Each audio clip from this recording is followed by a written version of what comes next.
Pastor Ray Frank, Syracuse Wesleyan Church. Today is Monday, January the 2nd. Happy New Year. Welcome to 2023. Well, I was studying the prologue of John for the whole Advent season, and I want to start the new year by just a final look back at one of those great, important verses out of the prologue. In verse 14, the Word became flesh and made his dwelling among us. We have seen his glory, the glory of the one and only Son who came from the Father, full of grace and truth. Well, John described his beloved Jesus as being full of grace and truth.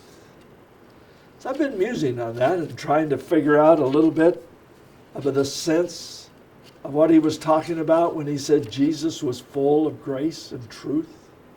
You know, truth was all about Jesus confronting the religious leaders of his day and judging their hypocrisy and lack of caring. See, we like to focus on the grace and the love part of Jesus. But Jesus is also a God of justice, a God of truth. And so he will confront our sins. He sanctions the Jewish leaders for taking advantage of the poor and the widows. He stands against their pride and their seeking recognition and praise of men. On one occasion, you remember, they brought a woman caught in the act of adultery here and brought her before Jesus and demanded that she be stoned. It always seemed a bit strange to me that it was just the woman. I mean, obviously, if they caught her in the act of adultery, the guy had to be there too.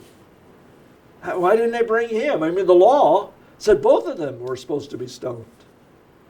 I often wondered, maybe the man was one of their group or something. I don't know. That's just speculation. But here Jesus is confronted with this woman caught in adultery and the Jewish leaders demanding that she be stoned. And Jesus stoops down in the sand and writes. We don't know what he writes. Some people have speculated that maybe he started naming sins. Because in the middle of that, he would stand up and he'd say, okay, those of you without sin, cast the first stone. And then he stooped down and started writing some more. Maybe it was sins. I don't know what he was writing.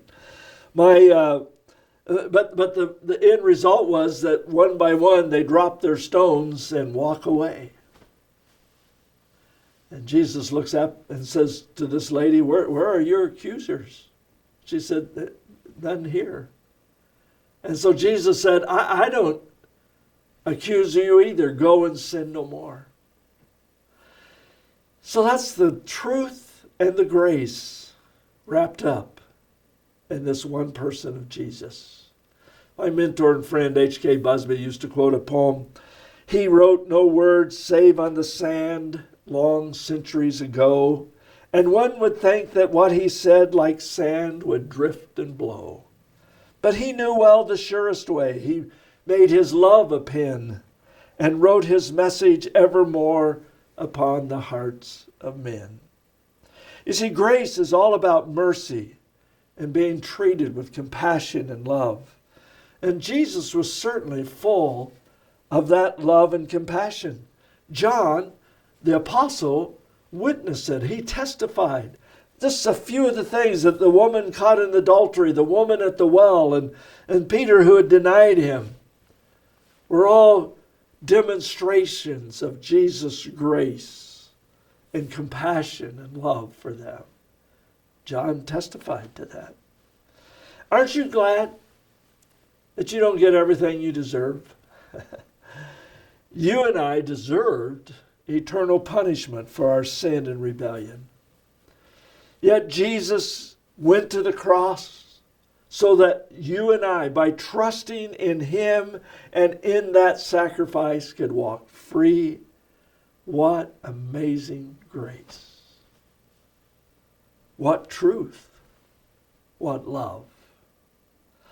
So are you walking with the one who is full of grace and truth today? If not, it's a great way to start your new year right now. God bless you. Have a great week.